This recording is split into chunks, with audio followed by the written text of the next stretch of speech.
Your gasoline is not safe. A public service announcement of the Clean Fuels Development Coalition based on the fact book, What's in Your Gasoline is Killing You. Jack is filling one of America's 263 million cars with gasoline. Gasoline that contains billions of gallons of dangerous additives like benzene. Jack's Gasoline Finder app makes him feel great about saving a nickel, but Jack doesn't know the true cost of gasoline. He doesn't know he pays more taxes because of gasoline's burden on the environment, economy, and national security, or that the emissions from burning his artificially cheap subsidized gasoline increases everyone's healthcare costs because it is toxic and carcinogenic and has been linked to every major cause of death in the US. Jack doesn't know that total societal costs make the true price of his gasoline more than $5 per gallon. Jack doesn't think he's addicted to oil or his gasoline use is a problem. Not Jack. He thinks it's okay to buy unleaded gasoline with special additives for his engine. But he doesn't know Jack about what's in his gasoline and that it's not safe. The World Health Organization, EPA, and the Center for Disease Control and Prevention all classify benzene as a carcinogen to humans. In 1948, the American Petroleum Institute said the safe threshold for benzene was 0. If Jack knew, he would ask, why is it still in my gasoline? Jack's a victim of environmental injustice. He's one of 125 million Americans breathing EPA-certified, unhealthy ozone pollution containing ultrafine particles. That's 1 out of 4 people. Jack's also one of 45 million Americans living, working, or attending school within 300 feet of a major road, airport, or railroad. Like others that drive to work, Jack spends an average of 42 hours per year stuck in traffic, breathing emissions that can be 10 times higher than those recorded by the EPA. Jack doesn't know half of the pollution everyone's warning him about is coming from transportation fuels, including his car. Jack, his congressional representative, and his fellow Americans are sitting ducks on a highway, breathing benzene fumes from burning their own gasoline, thinking they're safe in their car or at home safe in their bed. Jack's no dummy, except when it comes to his gasoline. Jack's a safety expert. He wears a seatbelt, does not drink or text while driving, and he quit smoking. But Jack doesn't know his gasoline is not safe and that more people die from breathing air pollution than smoking, road deaths, and diabetes combined, and that pollutions come from his burning his artificially cheap subsidized gasoline even in his fuel-efficient car. Jack's health conscious. Every day he eats 2.2 pounds of organic food, drinks 4.4 pounds of filtered water, but doesn't realize he breathes 44 pounds of benzene-laced air, and that's on days he's not jogging for his health. Jack's no dummy. He just can't see the ultrafine mobile source air toxic particles carrying carcinogens into his lungs and then into his bloodstream.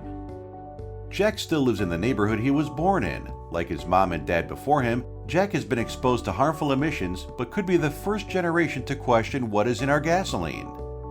Do you know Jack? Jack reads food labels, but there's no benzene labels on his gasoline pump. They should look like the one he saw on his cigarette pack, because gasoline's product liability warning should be just like tobacco's. The manufacturers of both products share a corporate culture. Some emissions are exactly the same, and both remain public health hazards, sharing the same death by breath side effects. There's one exception. Jack chose not to smoke. Why can't Jack choose a product to replace his gasoline? By colluding with the oil industry, EPA has forced Jack's addiction to gasoline, causing the negative health impacts by approving carcinogenic benzene-based gasoline additives.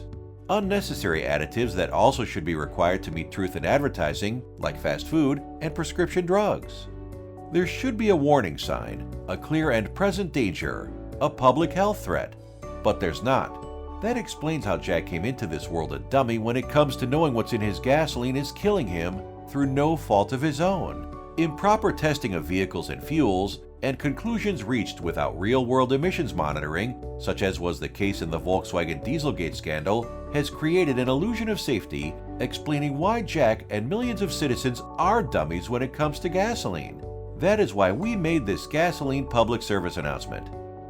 Next, Jack learns how EPA, while working with the oil companies, has done the minimum to protect public health. Jack is going to learn how to help the EPA. Congress told EPA to get the toxics out of gasoline 30 years ago. Jack learns how he can help EPA clean up gasoline and make it safer. he is going to sign a Clean Fuels Development Coalition petition to urge EPA to adopt a new, higher 98 to 100 RON octane standard proposed by citizens that commented on the agency's Safer Affordable Fuel Efficiency Vehicle rule called SAFE. Will EPA do their job and enforce the law to clean up gasoline, or are they colluding with oil companies? Lots of people know Jack's been ingesting gasoline emissions since he was in the tummy of another dummy. His doctor, the national environmental group he supports, congressional representative, or local editor could have warned Jack what's in your gasoline is killing you, but they didn't, because they likely did not know either. But EPA and their complicit oil industry partners did for decades. EPA has another chance to do the right thing so we won't be fooled again. In April 2019, EPA was expected to release its decision on their proposed Safer Affordable Fuel Efficient Vehicles rule called SAFE. A dummy might ask, what's a safe car rule got to do with my fuel? The answer is that clean-burning cars can only be as good as their clean-burning fuel.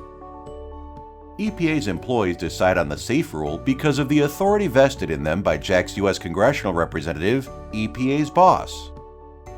Jack's representative took Jack's vote to Washington, where he has made a solemn oath to defend the Constitution, which includes Jack's inalienable rights to life, denied if Jack dies prematurely, liberty, denied if Jack winds up in the hospital, and the pursuit of happiness, denied because Jack is not going to be happy when he finds out his EPA-approved gasoline could be killing him.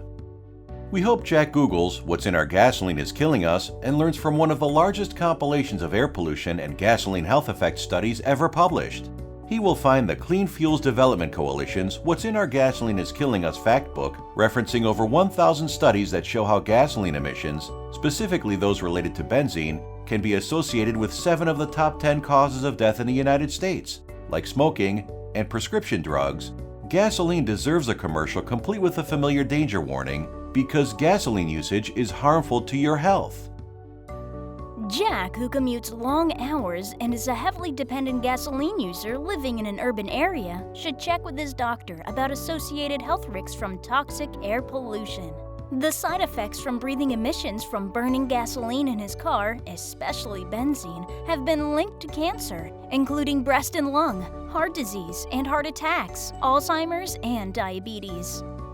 If Jack's wife is pregnant, she should ask her doctor about the association between traffic emissions and childhood leukemia and the impact of those emissions passing to her fetus, because these studies show these genetic-changing toxins can lead to low birth weight, premature birth, SIDS, autism, asthma, and ADHD. If Jack doesn't think gasoline is right for his family or country, he should consult with his congressional representative and demand EPA make gasoline safe to the greatest extent possible. Jack should have the right to safe air too.